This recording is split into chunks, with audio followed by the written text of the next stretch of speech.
And I do want to say, as far as housekeeping goes, I did hear from Councilwoman Katati. I was aware of her situation. Councilman Brown beat me to it, but it's okay. She is with her family, and she asked if she could not attend.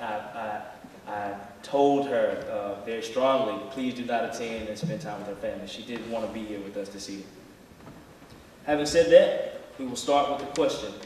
And we will just go down the line, each candidate, and we'll try to alternate who starts answering each question, but it will be at my discretion. The first question will be directed to all of you. One other thing I want to state, each one of these questions came from folks all over the city of Durham, which is a beautiful thing. And whenever possible, I'm going to say the person's name that it came from, just their first name. Most of the questions came from the internet.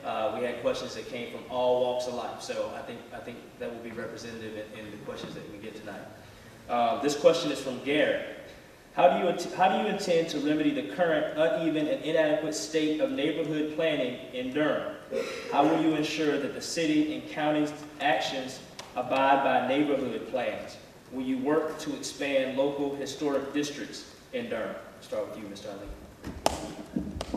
1 minute? That was 3 questions, bro. I think, I've got to answer in totality because it was 3 questions, and so I just want to make sure we address it. I think that the city of Durham has an opportunity to take some of the neighborhood plans and put them together to a strategic plan. Excuse me. I'm not sure all the communities have put forth a plan to be accepted by City Council or through its Office of Economic and Workforce Development, or community development, or whichever department this would go through. So I think each community should put together a plan, if it's a plan around history, of being historic, or about development, and providing services, the city services, mainly around infrastructure.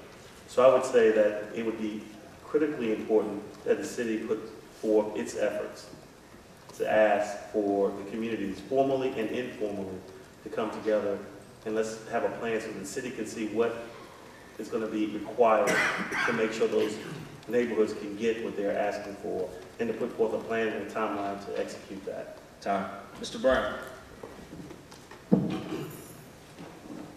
Thank you. I live in a 100-year-old house in a historic neighborhood, Trinity Park.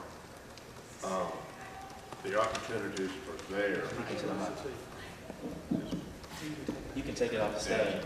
The opportunities are there for neighborhoods to come to us in our overlay planning to set up historic districts. I'm a former president of the Historic Preservation Society, Durham. I've always encouraged neighborhoods to do that, including the most recent neighborhood that's applied, and that's the Cleveland Holloway Street neighborhood. But again, it must come from the neighborhoods. I do not think the city has been an obstacle to that, because when such neighborhoods are established, it is a boon to all of Durham, and not just to that neighborhood. Time. Mr. Harris. Yes, there again is one of my concerns is communication, the communication between the neighborhoods, the communities, and the city agency, in this case, the Neighborhood Improvement Services, and also a carry with the Historical Preservation Society. If we all sit down to the table and put our cards on the table, we can come up with an acceptable solution to all parties. Too often, A doesn't know what B is doing, and so we have conflicts in the middle. But again, improving communications could help resolve some of the issues we have along those lines. Ms. Parrish. We do have a UDO, Uniform Development Ordinance, in place for both city and county planning. I think that's where the two governments do work collaboratively, pardon me. And with that, with the other organizations, I think it's, I was talking with Mr. McKissick this evening about how this neighborhood, this church got preserved, but it took a lot of folks working to make sure that it wasn't demolished as so many houses were around it. And these are of historical significance.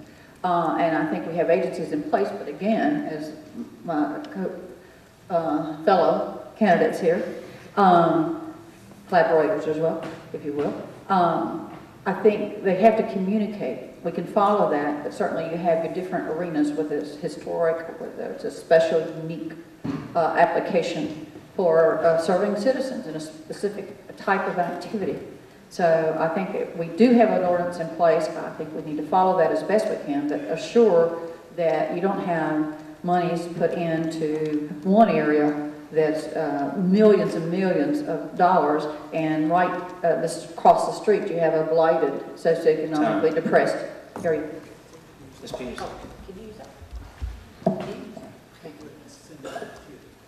When I, can you start me over, please? Go ahead. One of the things I think the city needs to do is have an economic development commission.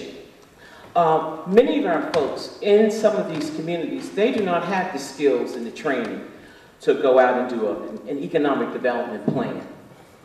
Those persons who do have the skills, they can go down to the city and ask for $10 million or $6 million for their various projects. Many folks in Northeast Central Durham and other parts of Durham, they are unable to do that. But if we had an economic development commission, that those folks, those individuals would come from all parts of Durham, would come together. Like, for instance, we have a 10-year homeless plan in Durham to try to remove homelessness. Well, why not have an economic development plan for the whole Durham community? And I think that's one of the things that Durham really needs. If we had an economic development commission, also that commission could make recommendations. Persons could come to that commission to apply for funds, to really help lift. I live on the other side of Austin Avenue. Mr. Williams.